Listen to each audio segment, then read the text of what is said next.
तर सुप्रिया सुळेंच्या कन्येच्या रिसेप्शनला पंतप्रधान मोदी हे उपस्थित राहिलेले आहेत। खासदार सुप्रिया सुळेंच्या कन्या रेवती आणि जावाई सारंग लखानी यांच्या लग्नाचं रिसेप्शन दिल्लीमध्ये ठेवण्यात आलं।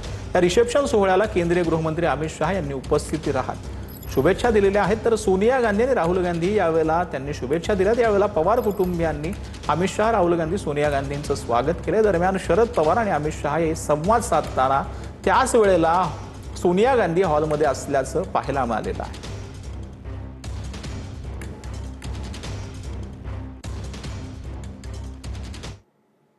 तर मोदी आणि शहांमध्ये संसदेत उत्तर देण्याची हिंमत नाही अशी टीका राहुल गांधी यांनी केली। पॅलेट गन कुणी चालवल्या, ऑर्डर कुणाची, असाही सवाल राहुल गांधींनी केलाय। तर शहा संसदेत चर्चेसाठी तयार। राहुल गांधींनी चर्चेपासून पळ काढू नये असं जे.पी. नड्डा यांनी म्हटलंय। जंतर मंतरवर गोळी चालली नाही, राहुल गांधींनी भ्रम पसरवू नये असंही नड्डांनी म्हटलेलं आहे। हम ये जानना चाहते हैं कि गोली किसने चलवाई, और अगर इन्होंने नहीं चलवाई तो होम मिनिस्ट्री ने किसने चलवाई, और कल्पेबिलिटी है या इनकॉम्पिटेंस है, ये हम समझना चाहते हैं। तो ये हमारी पोजीशन शुरुआत से थी। From day one it has been our position is not changed. ये पूरा ड्रामा जो चल रहा है, अमित शाह का जो गुब्बारा फटा है उसको रिपेयर करने का, उसमें फिर से गैस भरने की कोशिश हो रही है, ठीक है। और वो गुब्बारा फट गया है, उसमें कोई मतलब गैस नहीं भरी जा सकती। Amit Shah does not have the courage, guts नहीं है उसमें कि वो पार्लियामेंट में आके हमारे सामने खड़ा हो जाए। 15 दिन उन्होंने ये दिखाया है, और ना नरेंद्र मोदी जी में गट्स है, ना अमित शाह जी में गट्स है। पिछले 15 दिनों से वो हाउस को, सदन को बाधित कर रहे हैं, और बाधित करने के साथ साथ वो इस बात का भी प्रयास कर रहे हैं कि जंतर मंतर के विषय पर चर्चा हो।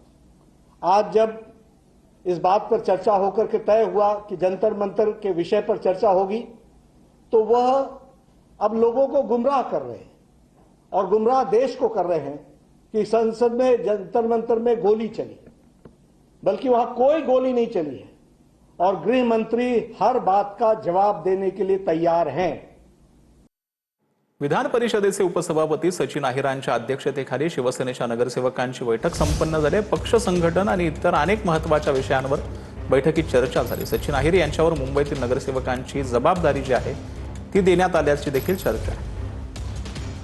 राहुल शेवाळीजी, संजय मोरेजी, उपमहापौर संजय घाडीजी आणि सर्व नगरसेवक, अमय गोलेंजी जे गटनेते आहेत यांच्या माध्यमातून वेगवेगळ्या समितीचे सर्व प्रमुख आज मला सदिच्छा भेट देण्यासाठी आले होते, आणि खेळीमेळीच्या वातावरणामध्ये चर्चा झाली। आणि मुंबईशी संबंधित असलेल्या विषयावरती आपण बारकाईने लक्ष ठेवलं पाहिजे, आणि ज्या ज्यावेळी त्यांना माझ्यासारखी कार्यकर्त्याची गरज लागेल त्यावेळी शासन आणि प्रशासन मध्ये पण देखील संवाद साधण्यासाठी मी त्यांना मदत करीन, अशातली भूमिका आज आम्ही देण्याचं काम केलेलं। विषय होता की निवडून आल्याच्या नंतर पक्षाच्या वतीनं नगरसेवक नगरसेविकांना माननीय सचिन भाऊ अहिर हे नुकतेच शिवसेनेमध्ये त्यांनी प्रवेश केला आणि उपसभापती म्हणून त्यांची निवड झाली।